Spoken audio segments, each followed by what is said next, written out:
जो पुरुष अपनी पत्नी की बातों को मानते हैं वो हमेशा खुश और सुखी रहते हैं। बड़े बड़े लोग भी अपनी पत्नी की बातें मानते हैं, ऐसे ही वो तरक्की की ऊंचाइयों पे नहीं जाते हैं। पत्नी को अपने घर की लक्ष्मी मानते हैं और आदर करते हैं, इसलिए वो सुखी रहते हैं। हर पत्नी हमेशा अपने पति की भलाई चाहती है, इसलिए आपके दोस्त, आपके समाज और आपके रिश्तेदार आपकी इतनी भलाई नहीं चाहेंगे जितनी आपकी पत्नी चाहेंगी। तो स्वाभाविक है कि पत्नी का समर्पण पति के लिए ऑलरेडी है। परिवार भले ही इन बातों से नाराज हो जाए, फिर भी पत्नी की बात माननी चाहिए। पत्नी की सलाह परफेक्ट होती है। वो जब भी सलाह देगी पति के हित में देगी। महिलाएं अपने पति की हित ही तो चाहती हैं, शायद ही कोई महिला अपने पति की हित नहीं चाहती हैं। तो आप इन्हें गलत ना समझें, इन्हें प्यार से समझाएं कि ये बातें गलत है, ऐसा नहीं होना चाहिए। तो बेशक आपकी पत्नी आपकी बातें ज़रूर समझेंगी। जो पति अपनी पत्नी की बातें नहीं मानते हैं वो कभी भी तरक्की की ऊंचाइयों तक नहीं पहुंच पाते। उनकी बुद्धि विचित्र हो जाती है। और एक बात, जो पति अपनी पत्नी को छोड़कर दूसरी औरत पर अपना प्यार लुटाते हैं, दूसरी औरत पे पैसा खर्च करते हैं, दूसरी औरत के लिए सोचते हैं, तो वो अपने लिए कुआं खोद रहे होते हैं।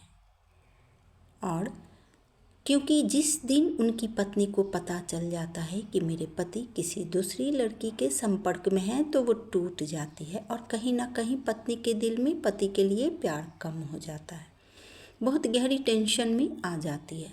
फिर भी अपने पति को सही राह दिखाने के लिए बहुत उपाय क्या करती है कि मेरे पति सुधर जाएंगे, लेकिन वही पति खुद को सुधारते हैं जो किसी कारण से रास्ता भटक जाते हैं, फिर सही राह पे आ जाते हैं।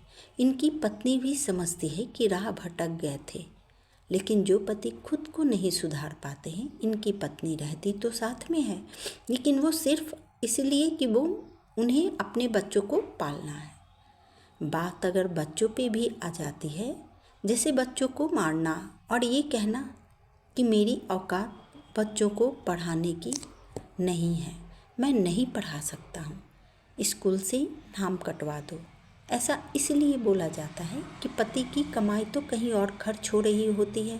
तो ऐसे वक्त में पत्नी को अपने मार्ग में केवल अंधेरा दिखाई देता है। ऐसे में बेचारी पत्नी क्या करे ना करे कुछ समझ में नहीं आता है।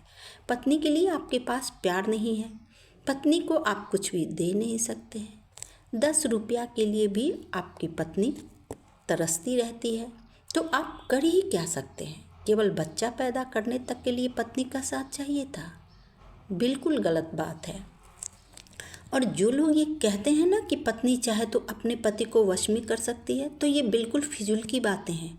हर पत्नी अपने पति से बहुत प्यार करती है, बहुत ज़्यादा। पत्नियां हमेशा यही चाहती है कि मैं अपने पति को इतना प्यार करूं कि उनको मेरे प्यार की कमी महसूस ना हो। फिर भी कुछ ऐसे पति होते हैं जिनको दूसरी तरफ जाना ही होता है। ऐसे लोगों की पत्नी की तो बातें भी अधूरी रह जाती हैं। सुबह से सोचते रहती हैं कि आज मैं उन्हें ये कहूँगी, वो कहूँगी, ऐसे प्यार करूँगी, वैसे प्यार करूँगी, लेकिन इनकी बातें सोचने तक ही सीमित रह जाती है। जब पति आते हैं, खाना खाते हैं और सो जाते हैं, और पत्नी अपने मन में आशा लिए रात भर सोच रही होती है। पत्नी की सोच अब क्या करेगी, अब आप देखिए। अब तक तो केवल मैं झेल रही थी, लेकिन अब मेरे बच्चे भी झेलने लगे हैं। ना पढ़ाई के पैसे, ना बच्चों से प्यार, सब खत्म। अब आगे क्या होगा, मेरे बच्चों के संस्कार पे असर पड़ेगा। पहले तो मेरे मायके के लोग समझाते रहे कि एक दिन ज़रूर सुधर जाएंगे, लेकिन वो नहीं सुधरे। घर में खाने पीने तक की कमी हो गई। रोज का लड़ाई झगड़ा मार पिटाई, बच्चे भी तनाव में जी रहे हैं। तो जो पत्नी अब तक अपने पति के लिए सोचती रहती थी मैं उनके बिना कैसे जीऊँगी, अब वो अपने बच्चों के लिए और खुद के लिए सोचने लगी है। अगर ऐसा नहीं सोचती तो गलत कदम उठा सकती थी, लेकिन पत्नी को कोई भी गलत कदम नहीं उठाना चाहिए। हिम्मत से काम लेना चाहिए और खुद का फैसला करना चाहिए। खुद का फैसला लेना चाहिए, अपने लोगों से विचार विमर्श करनी चाहिए और जो आपको उचित लगे वो आप खुद के लिए और बच्चों के लिए कर सकती हैं, ताकि आपके बच्चों का संस्कार भी बना रहे और आप भी अब चैन की सांस ले सकें। जो अच्छे विचार के होंगे वो आपका साथ देंगे, जो बुरे होंगे वो बुरा कहेंगे। तो बुरे लोगों की बातों को नज़रअंदाज कर लेना है। ऐसे लोगों की पत्नी को चाहिए कि समय रहते उचित कदम उठा लें, क्योंकि क्या पता आपको ही इस दुनिया से उठा दिया जाए और आपके बच्चों की ज़िंदगी बर्बाद हो जाए। पिता तो बच्चों की ज़िंदगी से बेखबर हो गए, आप माँ हैं तो अपने बच्चों की ज़िंदगी संवारने के लिए कोई उचित कदम उठाएं। पत्नी तो वैसी होती है जिसे आप प्यार दोगे तो आपके साथ सूखी रोटी खा लेगी और झोंपड़ी में भी दिन गुजार लेगी। आपने जो कमाया उसे पत्नी को रखने दीजिए, पूरा नहीं तो आधा, आधा नहीं तो कुछ तो दीजिए। ऐसा करने से आपके घर में लक्ष्मी का वास होगा। आपका कोई भी गलत कदम आपके घर से लक्ष्मी को दूर कर सकती है और तब घर को बिखरते देर नहीं लगेगी। इसलिए सोच समझकर कदम बढ़ाइए। ये सुविचार कैसा लगा दोस्तों, कमेंट करके बताना। और जो नए हैं मेरे चैनल को सब्सक्राइब कर दीजिएगा और वीडियो को लाइक शेयर कीजिएगा। धन्यवाद।